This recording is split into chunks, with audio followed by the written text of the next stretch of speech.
এই পৃথিবীতে সবচেয়ে পাওয়ারফুল যে কম্পিউটার আবিষ্কার করা হয়েছে এটার নাম Cray 1 super computer. United states of আমেরিকাতে যারা মিলিটারি বেসে জব করে তাদের ম্যাথমেটিক্যাল ইকুয়েশন ড্র করার জন্য, সলিউশন করার জন্য এই ক্রে 1 সুপার কম্পিউটার তারা ইউজ করে। বিজ্ঞানীরা হিউম্যান ব্রেইনের ক্যাপাসিটির সাথে ওই ক্রে 1 সুপার কম্পিউটারের তুলনা করেছে। তারা তুলনা করে দেখেছে ক্রে 1 সুপার কম্পিউটারের চেয়েও আমাদের ব্রেন শতগুণ বেশি শক্তিশালী। আমাদের হেয়ারিং সিস্টেম নিয়ে যদি আপনি গবেষণা করেন অবাক হয়ে যাবেন। এই যে কানের মধ্যে এখানে পেঁচানো দেখা যায়, এটা কি আল্লাহ এমনি এমনি দিছে? মা খালাকতা হাদা বাতিলা, এমনি এমনি আল্লাহ কিচ্ছু দেয় না। এই পেঁচানো ডিজাইন না থাকলে আপনি শুনতে পেতেন না। আপনার কান দুইটা যদি কেটে কান কাটা রমজান করে দেয়, আপনি কোনো আওয়াজ শুনতে পাবেন না। এই কানের ডিজাইন গুলো, এই আঁকাবাঁকা পথগুলো আল্লাহ তাআলা দিয়েছে ইথারে ভেসে আসা সাউন্ড গুলোকে ইলেকট্রিক্যাল সিগন্যালের মাধ্যমে ভেতরে ঢুকানোর জন্য। কানের 3টা পার্ট থাকে, একটা হচ্ছে আউটার এয়ার, একটা হচ্ছে মিডল এয়ার, তারপরে হচ্ছে ইনার এয়ার, মাঝখানে এয়ার ড্রাম থাকে। এই আউটার এয়ার থেকে, মিডল এয়ার থেকে তারপরে ইনার এয়ারে ইলেকট্রিক্যাল সিগন্যাল দিয়ে বাতাসে ভেসে আসা এই সাউন্ডের ওয়েভগুলো, এই তরঙ্গগুলোকে ইলেকট্রিক্যাল সিগন্যাল দিয়ে ট্রান্সমিট করে ব্রেইনের হেয়ারিং নার্ভের কাছে পাঠিয়ে দেয়।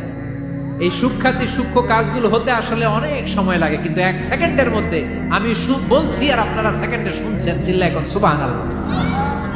আবার কান যেখানে রাখা দরকার আল্লাহ ওইখানে রাখলেন, চোখ দুইটা যেখানে দেয়া দরকার ওইখানে দিলেন, নাক যেখানে দেয়া দরকার ওইখানে, মুখ যেখানে দেয়া দরকার। এর চেয়ে সুন্দর করে কি আর তৈরি করা যেত? নাক এইখানে না রেখে অন্য জায়গায় সেট করলে কি বেশি সুবিধা হতো?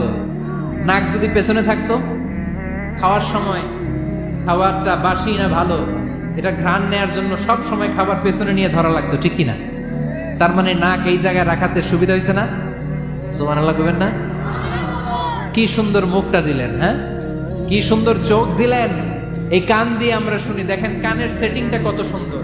ধরেন ফর এন এক্সাম্পল, উদাহরণস্বরূপ, এই কানটা আল্লাহ এখানে না রেখে এই কান যদি আপনার এই বাম বগলের ভিতরে দিত, আর এই কান যদি আপনার এই বগলের নিচে দিত, তাহলে আজকে মিজানুর রহমান আজহারের ওয়াজ শোনার জন্য সবার এইভাবে বসে থাকা লাগতো 1.5 ঘন্টা। কারণ এইভাবে এখন যেভাবে আছেন এইভাবে বসে থাকলে তো কান চাপা পড়ে যেত, কথা একটাও শোনা যেত না। সুবহানাল্লাহ কইবেন না?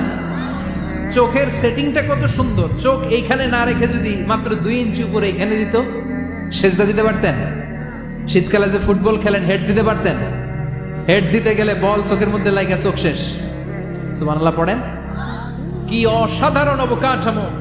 এই হিউম্যান অ্যানাটমি নিয়ে গবেষণা করলে মানুষ অবাক হয়ে যায়। দেহের ভেতরে কি সমস্ত যন্ত্রপাতি দিলেন, কিডনি দিলেন, গল ব্লাডার দিলেন, হার্ট দিলেন, লাং দিলেন। যেখানে যে অঙ্গটা রেখে দেওয়া দরকার ঠিক সেইভাবে মায়ের পেটে থাকতেই আমাদের ডিজাইন দিয়েছে কে? এতগুলো ডিজাইনের মালিক কে? 600 কোটি মানুষ যদি পৃথিবীতে থেকে থাকে তাহলে 600 কোটি ডিজাইন লাগছে না ওনার? আরো কয়শো কোটি আসবে আমরা জানি? কয়শো কোটি ডিজাইন চলে গেছে জানি? একটা ডিজাইনের সাথে আরেকটা ডিজাইনের মিল আছে? চিৎকার করে বলেন এই কারিগরটা কে? এজন্য আল্লাহ বলেন 4টা জিনিসের কসম কেটে তোমাদেরকে আমি যেটা বলবো শোনো। লাকাদ খালাকনাল ইনসানা ফি আহসানি তাকওয়িম। আমি মানুষের আকৃতিটা, মানুষের চেহারাটা বড্ড সুন্দর করে তৈরি করেছি। এত সুন্দর করে আল্লাহ তৈরি করেছেন, এর কোনো বাতিল নাই, কোনো বিকল্প নাই। চোখ যেমন হওয়া দরকার ঠিক তেমন। এই চোখ নিয়ে কত গবেষণা হয়েছে শুনলে অবাক হয়ে যাবে। মাত্র 2 মিলিমিটার ডাইমেনশনের ছোট্ট আমাদের চোখ। এই চোখ দিয়ে আমরা অনেক কিছু দেখি।